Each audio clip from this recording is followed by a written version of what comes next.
Hi, I'm Sam, a third year maths student looking to answer one of the most pressing issues for university students. Pub.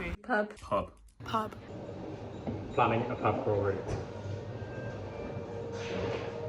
Over the course of this video, we're going to use some graph theory knowledge as well as some notable algorithms to hopefully solve this problem. Firstly, let's suppose we're visiting 7 pubs. We want to make sure that we visit each pub only once and that we return to our starting pub when completing the crawl. Being from Bath, it's only right we pick some pretty well-known pubs, for better or for worse. Let's go with the King of Wessex, Juno, Alehouse, the Boater, Westgate, the Raven, and Garrick's Head. We can put these places as points just like on a map. This is the basics of graph theory. We call these points nodes and connect the nodes with straight lines called edges. In our case, the edges will reflect the Euclidean distance between these points. This is just a straight line distance on Google Maps. You can think of it as how the crow flies. The question we're asking today is how do we minimize this total distance while sticking to the rules that we set? This is the Travelling Salesman Problem in effect, a famous computational optimization problem in the computer science world that has been asked and remained fully unanswered since the 1930s. How might we go about solving this? Firstly, for small numbers of points, we could always try every combination and find the smallest one. This is possible, but as we begin to increase the number of points, the total number of combinations grows factorially, meaning that for 4 pubs, we only have 6 different orders to consider, whereas our 7 pubs have 720 combinations, and if we were to add 1 more, making 8 pubs, that would total over 5,000 different routes. Therefore, it's clear that we can't try every possible route to find the shortest. Another potential solution is known as the nearest neighbours algorithm. This requires taking the shortest distance at each point, obeying our rules, and finally returning back to our finishing point. Here is an example using these points and distances taken from Google Maps that I will run through now. Firstly, I've taken all the distances using the distance measure feature on Google Maps as shown below to create a table that looks like this one. Here we can see that the rows and columns correspond to the distances between each pub as written above and to the side of the graph. Firstly, we'll begin by taking the shortest point from the King of Wessex. Starting at the King of Wessex, we begin to track downwards through the column to find our minimum distance. Here we see that it's the Garrick's Head at 167 metres. So as we're not going to visit any other pub from the King of Wessex, we can remove these options. We can then track across the row to find our next minimum distance at 135 metres at the Raven.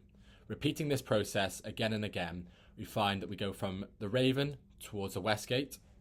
Looking here now, we'd see that the minimum distance is actually back to Garrick's Head, although we've already visited this pub and so can't return back there based on our rules, and we have to consider the next minimum distance being Alehouse. We then repeat this again and again, going from Alehouse to Juno. Considering our rules, we now must travel from Juno to the Boater. And finally, finishing up, completing our crawl, going from the Boater back to the King of Wessex. Therefore, completing our circuit and completing the crawl. Here we've travelled from the King of Wessex to the Garrick's Head to the Raven to Westgate, Westgate to Alehouse, Alehouse to Juno, and finally Juno to the Boater, rounding it off by coming all the way back to the King of Wessex. We then can sum up these distances to find our minimum pub crawl using nearest neighbours, being 1973 metres total. The nearest neighbours algorithm is not necessarily a bad algorithm, but it is greedy. This means it will always pick the shortest distance and disregards global optimization. It's not hard to find an example where this might not be the case for the best solution. The current frontrunner is Christophidis' algorithm. Named after Nikos Christophidis, a Cypriot mathematician in 1976. This algorithm uses a minimum spanning tree and other tools like the handshaking lemma. This algorithm is also guaranteed to be within 50% of the optimal solution, currently making it the frontrunner to modern day. While Christophidis may be the algorithm that we use today and the algorithm that we'll be looking at a little bit later on, it's actually not the most optimized algorithm currently out there. In 2020, Carlin, Klein and Garan devised a new algorithm building on Christophidis, however using random trees instead of minimum spanning trees to create a new optimized solution to the Travelling Salesman Problem. However, the improvement was only on a scale of 1.5 times 10 to the minus 36%.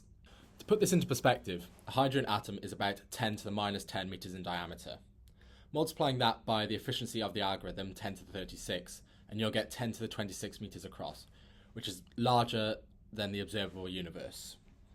Therefore, if we were to apply our new and improved algorithm to the size of the universe, it would improve by the size of a singular hydrogen atom, a very small difference. Now you might be asking yourself, why do we even care about these such small improvements? What difference does it make? Now these lend to a bigger branch of mathematics called P versus NP problems. The travelling salesman problem that we've looked at today is actually included in these NP type of problems. P problems, standing for polynomial time problems, are ones that can be solved efficiently in polynomial time. Things like quadratic or cubic time will help solve these problems. Computers are very good at handling these very efficiently, and they include things like sorting lists and matrix multiplication. We found very quick, efficient solutions to these types of problems. NP problems, on the other hand, are ones that we describe as hard to solve, but easy to check. Therefore, we call these non-deterministic polynomial problems, hence the name NP. These will take time such as n factorial amounts of time to solve, or exponential time to solve. Examples of these include things like Sudoku, finding the perfect solution for a Sudoku game, or in route planning and route finding solutions, the logistics of finding the optimal route, very similar to what we've looked at today. So why do we care? Well, as the number of inputs increases, the complexity of an NP problem grows much larger than that of a P problem, therefore making small improvements to help reduce that complexity and make the solutions more solvable as we edge towards a complete solution are held in high regard in the mathematics world, as well as in neighbouring fields. The travelling salesman problem, if solved, would not only have huge implications for route planning and logistics, but also distant fields like protein folding, internet security, and message encryption. Many NP problems can be reformulated into one another, and so can have seismic effects on all branches of life. In 2000, the Clay Mathematical Institute established the 7 Millennium Prize problems. These prize problems were made to record the most difficult problems that mathematicians were grappling with at the turn of the second millennium, as well as many of these questions had resisted solution for hundreds of years. The board designated a £7 million prize fund for the solutions to these problems, with £1 million allocated to the solution of each problem. One of these problems, the Poincare conjecture, has already been solved in 2003, and the fifth problem, P versus NP, is the issues that we've looked at today. Do you believe you could find this £1 million solution?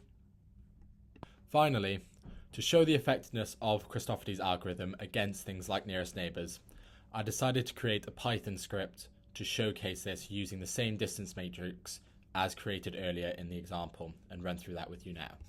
In typical Blue Peter fashion, here's the code I made earlier. We begin by loading in the network X package that allows us to run graphs, as well as importing the Christophorty's algorithm. Using the distance matrix as defined earlier, as well as defining the graph using the network X package, and running Christophorty's algorithm internally, we are able to generate the travelling salesperson path. I've also created a function called cost that will sum up the total distances and give us our total distance. And finally printing these below to see the travelling salesperson path as well as the cost of the function. Here we see the travelling salesperson path and that total cost. Comparing it with our original distance of 1973, that's a 300 meter improvement, as well as plotting our original plot of the complete graph with each point and distance between each other.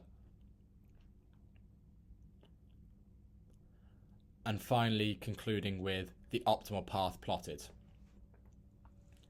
And in true applied mathematician fashion, I had to test this for myself and visited each pub and recorded that for you here.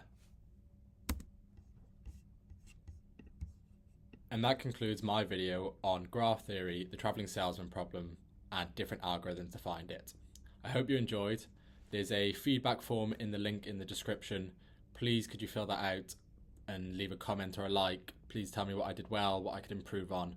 Thank you very much, and I hope you enjoyed.